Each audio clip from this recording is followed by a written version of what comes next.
Nous avons vu la dernière fois, et même développé, le mystère de Melchisédek, qui, dans sa rencontre avec Abraham, nous a fait découvrir des choses extraordinaires et merveilleuses, et nous révèle un peu les codes cachés de la Torah, de la Bible, et illumine notre intelligence. En même temps, nous allons aujourd'hui aborder quelque chose qui est réellement merveilleux concernant le Mashiach. Parce que nous avons déjà plus ou moins analysé qui était Melchisédek et que le mystère gravite autour du fait qu'il était roi et sacrificateur. Et ceci doit s'éclairer, doit s'expliquer. Donc c'est pourquoi je vous invite maintenant à entrer dans cette étude en profondeur du Tanar dans l'alliance du Mashiach, dans l'alliance du Messie. Melchisédek est bel et bien le roi de justice, mais dans certains écrits, nous le verrons plus tard, il est appelé le maître de justice. Et ça va donner un relief quelque part un petit peu différent.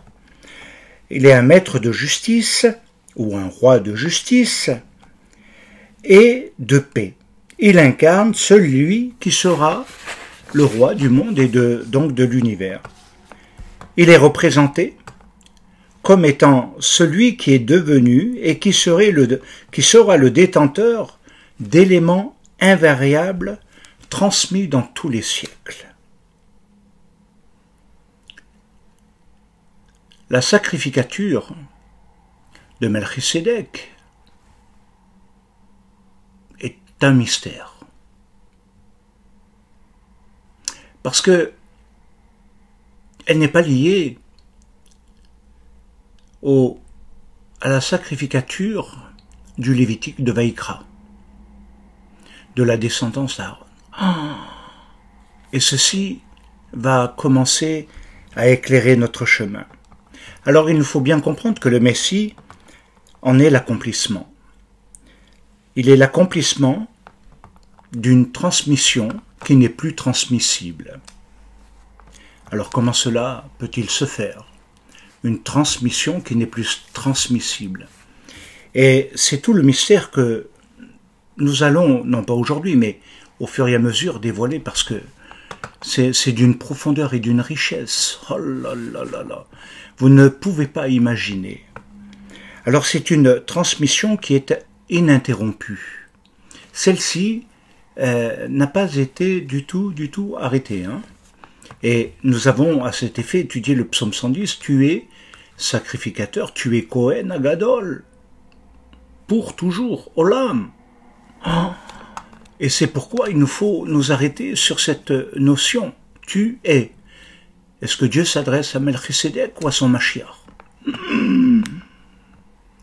Et ça nous donne quelque chose d'extraordinaire. Alors il y a deux choses à relever pour comprendre que d'un côté, il est un Kohen, un prêtre du Très-Haut, et ici nous voyons qu'il représente la clé d'un rite sacerdotal inattendu. Mais c'est un rite sacerdotal universel et atemporel. Parce qu'il nous donne des éléments que nous ne pouvons pas trouver dans le livre de Vaïkra, dans ce cadre-là. C'est l'alliance par le pain et le vin, qui est couronnée par la bracha, et où Abraham va donner tout son maaser sadim, en guise de reconnaissance. Alors, ceci nous met dans une sacrificature quelque peu différente. Elle est en relation avec beaucoup d'autres choses, et nous allons le voir uniquement qu'avec le Messie. Il n'y a que le Messie qui peut être le garant de ceci. Donc la sacrificature, elle a commencé à ce moment-là. Avant, il n'y avait pas de sacrificature.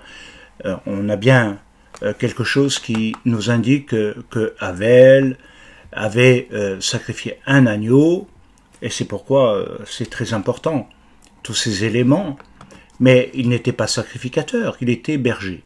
Hein. Donc, mais nous voyons quand même l'importance du sacrifice.